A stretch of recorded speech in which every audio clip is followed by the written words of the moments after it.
Hola, beautiful drivers, and welcome back to another powerful episode of Drive with Sunshine.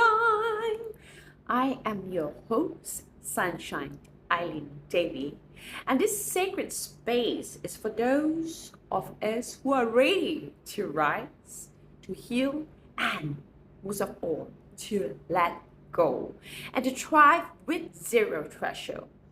Today's episode 3 of season 2, it's called Confession Elevates You. And it is exactly what your soul has been craving: truth, release, and elevation. Inhale freedom and exhale out fear.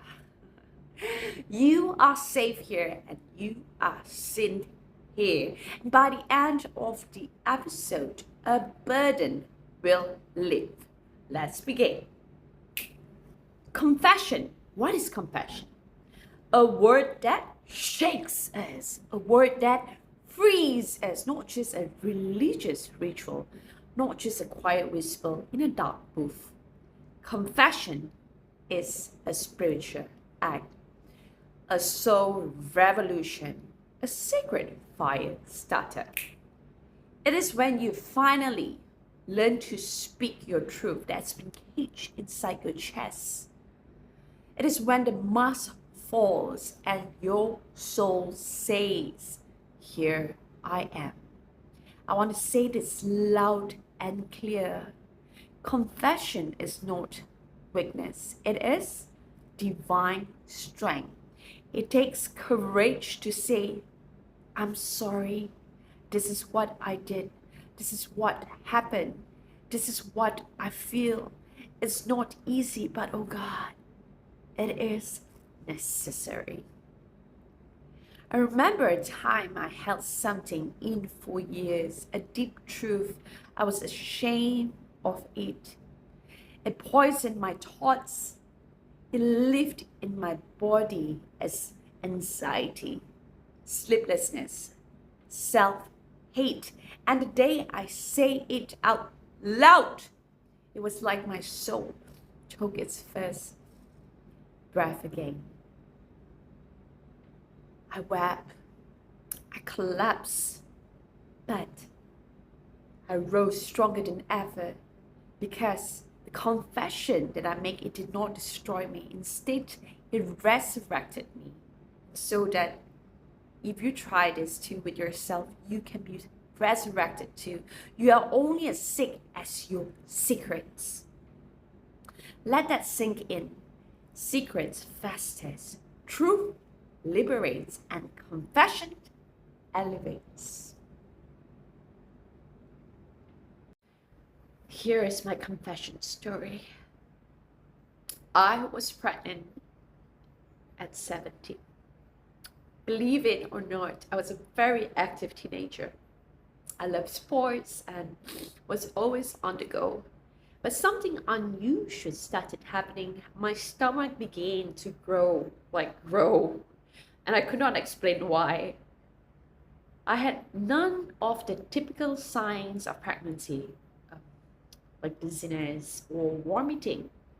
But I was certainly craving some laksa close to 3 times a day, and my appetite increased. My emotion became intense. My breast felt heavy and painful, and even noticed a milky discharge. I began to hyperventilate, especially when I'm climbing up stairs at the park while doing my jogging. Then when I shared this with my mom, and my mom said, like, "Let's get you checked now." She suspected something was off. Mother's intuitions are always top notch. We visited a local clinic, and the doctor said everything seemed okay at first, but then he heard something unusual. 2 heartbeats. He requested to perform a pregnancy test, and I agreed. The results changed my life. I can't believe this. I was already 5 months pregnant. That explains my emotional changes and the second heartbeat he could hear through the stethoscope. And ultrasound confirmed it. My baby was healthy, was strong, and it was a boy. I know who the father was, an elite businessman, older than me, and deeply irresponsible. When I told him, he immediately told me to go for an abortion without any hesitation. I was 17 and I had no savings and was alone in this. The doctor gave me time to think. I was torn and felt lost.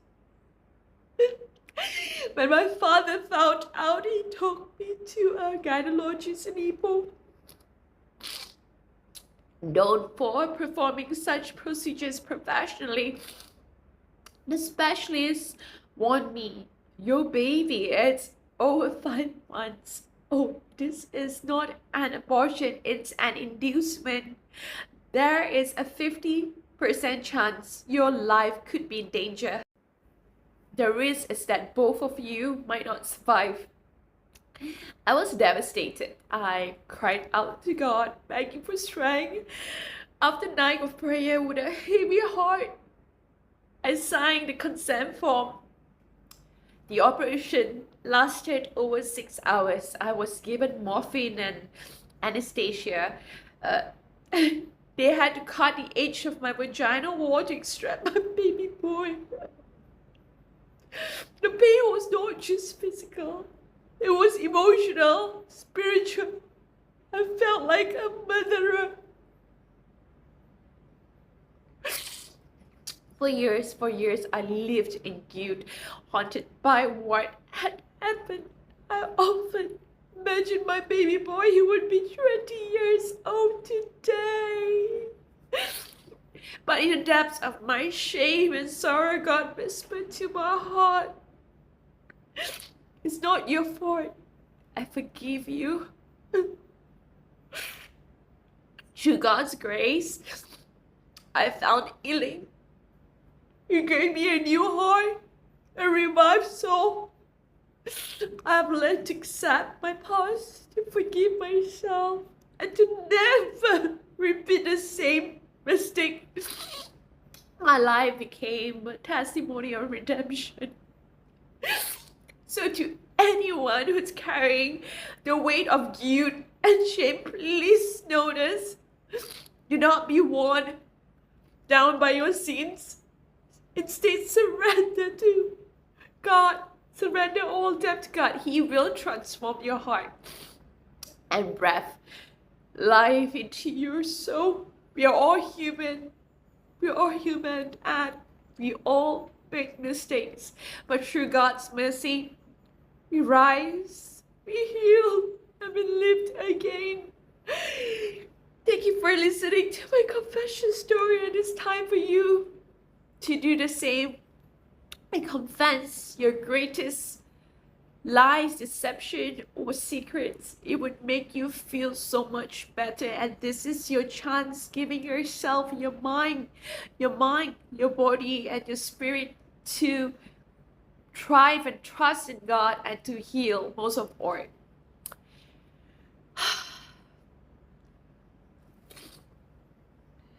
Yes, that's you. Let me talk to the one who's listening and holding in the pain in silence.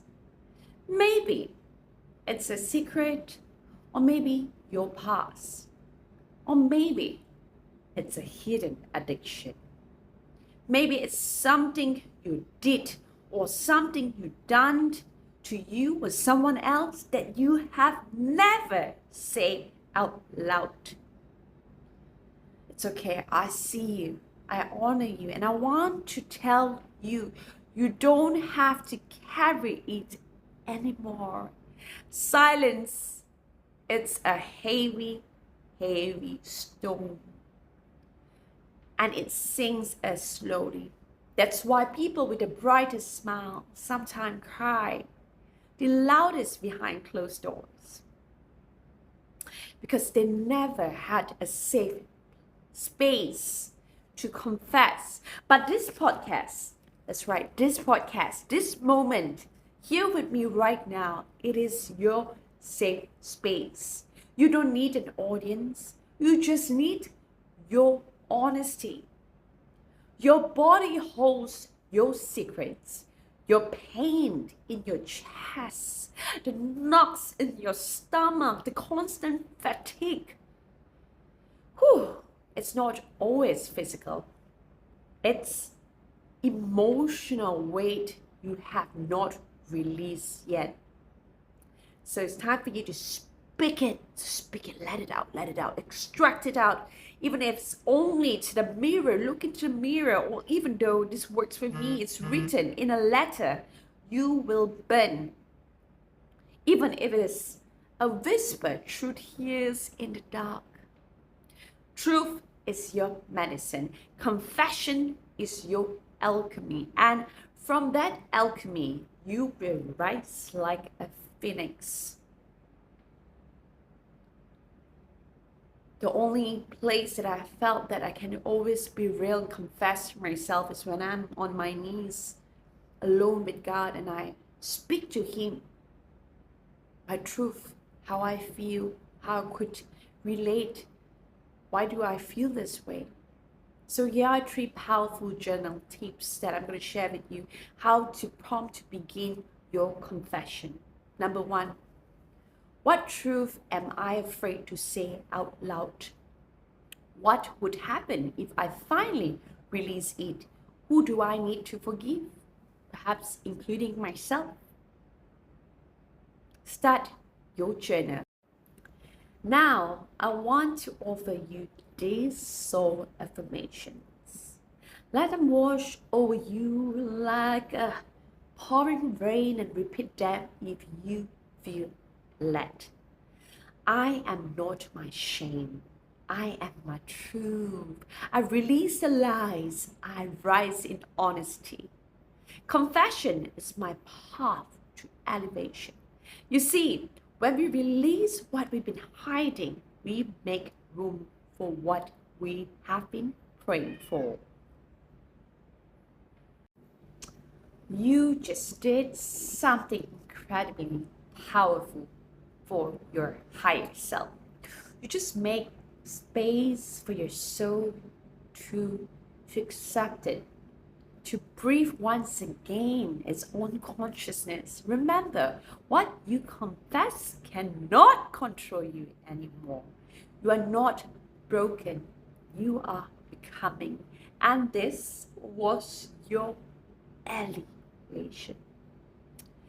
If this episode moved you, I invite you to share it with someone who may be holding pain in silence, not been heard, not been seen. Be the light for their path, just like you are becoming the light for yours. Next week, we explore the sacred pause when stillness saves you. Until then, walk in truth, speak with courage, and thrive with your whole heart. I'm Sunshine, Eileen Davy, and I believe in your healing, your voice, and your rise. Thank you for watching. See you next episode.